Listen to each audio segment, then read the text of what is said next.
Hello friends, welcome to Rama Semi Kitchen. இன்னைக்கு நம்ம என்ன பார்க்க போறோம்னா கலர்ஃபுல்லா டேஸ்டியான ஊத்தப்ப வகைகள் தான் பார்க்க போறோம்.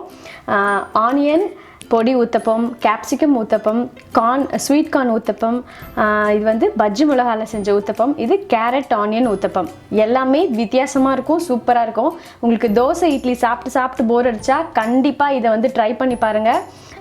பசங்களுக்கும் பிடிக்கும், பெரியவங்களுக்கும் டிஃப்ரெண்ட்டாக இருக்கும். மிஸ் பண்ணாமல் இந்த வீடியோ பாருங்கள். வாங்க இப்போ இது எப்படி பண்ணுறதுன்னு பார்க்கலாம். ஒரு 5 வகையான ஊத்தப்பம் பார்க்க போகிறோம். அதுக்கு வந்து ஃபஸ்ட்டு நம்ம என்னென்ன டாப்பிங் பண்ண போகிறோமோ அதை ரெடி பண்ணி வச்சுக்கலாம். ஃபஸ்ட்டு என்னென்னா வெங்காயம், பச்சை மிளகா, கொத்தமல்லி இது ரெண்டும் நான் சின்ன பொடியாக கட் பண்ணி வச்சுருக்கேன். இதில் நம்ம என்ன சேர்க்க போகிறோன்னா பட்டர் சேர்த்துக்கிறேன். கூடவே இட்லி மிளகாய் பொடி, நம்ம தோசை இட்லிக்கெலாம் வந்து தொட்டுன்னு சாப்பிட்ற இட்லி மிளகாய் பொடி. இது எல்லாத்தையும் நம்ம ஒன்றா மிக்ஸ் பண்ணிக்கலாம். தோசை மேலே ஃபில் பண்ணுறதுக்கு நம்மளோட ஃபஸ்ட்டு ஊத்தப்பத்துக்கான டாப்பிங் ரெடி ஆயிடுச்சு. இப்போ அடுத்தது என்னன்னு பார்க்கலாம். இப்போ ரெண்டாவது ஊத்தப்பத்துக்கான டாப்பிங் நான் ரெடி பண்ணி வச்சுருக்கேன். வெங்காயம் பொடியாக கட் பண்ணது, கேப்சிகம் சின்னதாக கட் பண்ணி வச்சுருக்கேன். உங்களுக்கு எந்த கலர் கிடைச்சாலும் கட் பண்ணிக்கோங்க. கொஞ்சம் கொத்தமல்லி. இதில் என்ன நம்ம சேர்க்க போகிறோன்னா சீஸ் வந்து துருவி வச்சுருக்கேன், அதை நம்ம சேர்த்துக்கலாம். இது கூட காரத்துக்கு நம்ம பெப்பர் பொடி சேர்த்துக்கலாம். சால்ட் வந்து ஃபஸ்ட்டு வந்து நம்ம இட்லி பொடி போடுறதுல உப்பு அதிலே இருக்கும், தோசை மாவுலேயும் இருக்கும். இப்போ இதில் வந்து நம்ம சால்ட்டு கொஞ்சம் சேர்த்துக்கலாம். இப்போ இது ஒன்றா எல்லாத்தையும் மிக்ஸ் பண்ணிடலாம். நம்மளோட ரெண்டாவது சீஸ் கேப்சிகம் டாப்பிங் ரெடி ஆகிடுது. இப்போது அடுத்தது மூணாவது ஊத்தப்பத்துக்கு டாப்பிங் நம்ம பார்த்துடலாம். வெங்காயம் பொடியாக கட் பண்ணி வச்சுருக்கேன், கொத்தமல்லி. நான் எல்லாத்துலேயுமே வெங்காயம் சேர்க்குறேன். ஊத்தப்பத்தில் வெங்காயம் இருந்தால் தான் நல்லாயிருக்கும். இது வந்து ஸ்வீட் கார்ன் தான் நம்ம டாப்பிங் பண்ண போகிறோம். இந்த ஸ்வீட் கார்ன் தான் நான் மிக்சியில் போட்டு அரைச்சி வச்சுருக்கேன், அதை நம்ம இதில் சேர்த்துக்கலாம்.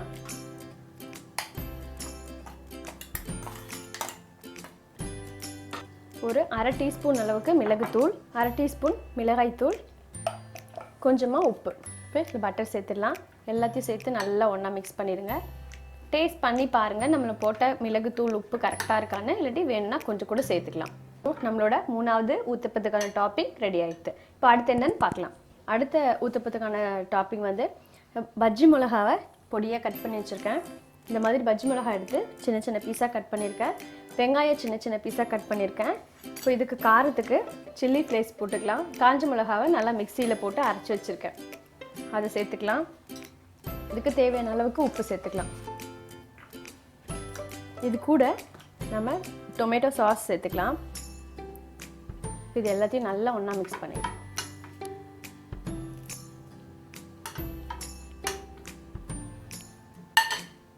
இப்போது நம்மளோட நாலாவது ஊத்தப்பத்துக்கான டாப்பிங் ரெடி ஆயிடுச்சு. இப்போ அடுத்து என்னன்னு பார்க்கலாம்.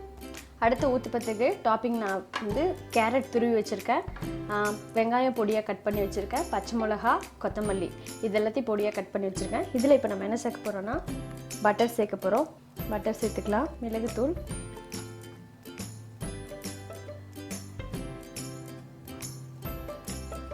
கொஞ்சமாக லெமன் ஜூஸ். இது எல்லாத்தையும் நல்லா மிக்ஸ் பண்ணிடலாம். கொஞ்சமாக இதுக்கு தேவையான அளவுக்கு உப்பு சேர்த்துக்கலாம்.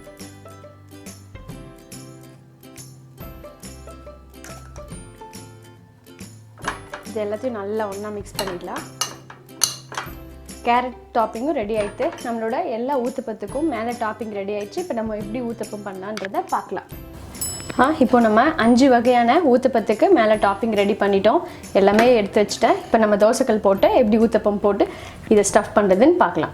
இப்போ வந்து நம்ம தோசைக்கல் நல்லா காஞ்சிச்சு. கொஞ்சம் நல்லா திக் பேட்டராக ஊற்றிக்கலாம்.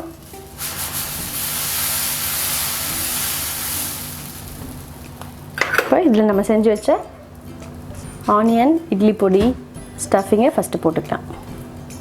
சுற்றி நெய் விட்டுக்கலாம். மூடி போட்டு ஒரு 2லேருந்து 3 நிமிஷம் நல்லா வேகட்டும். ஏன்னா நம்ம திக்காக ஊற்றிக்கிறதுனால நல்லா வெந்ததுக்கப்புறமா திறக்கலாம். இப்போ நம்ம திறந்து பார்த்துடலாம்.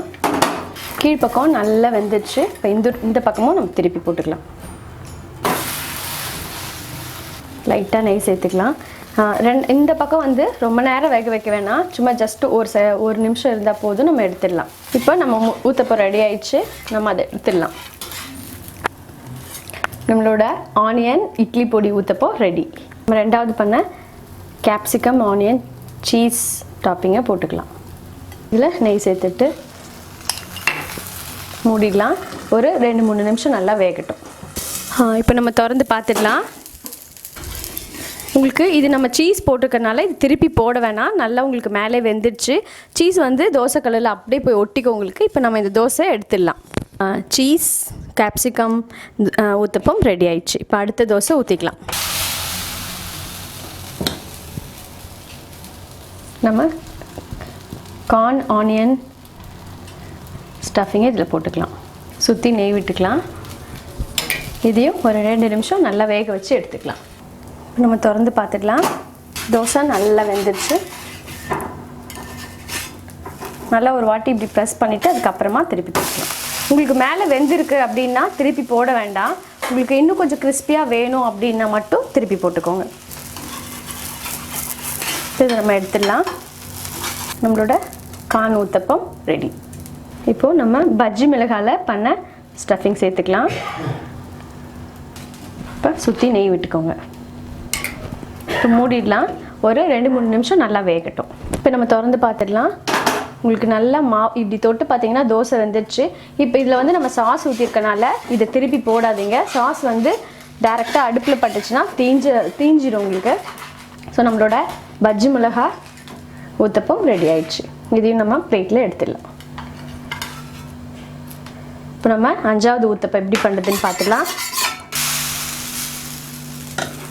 இப்போ இதில் நம்ம கேரட் பட்டர் வச்சு பண்ண ஸ்டஃபிங் இது வச்சிடலாம்.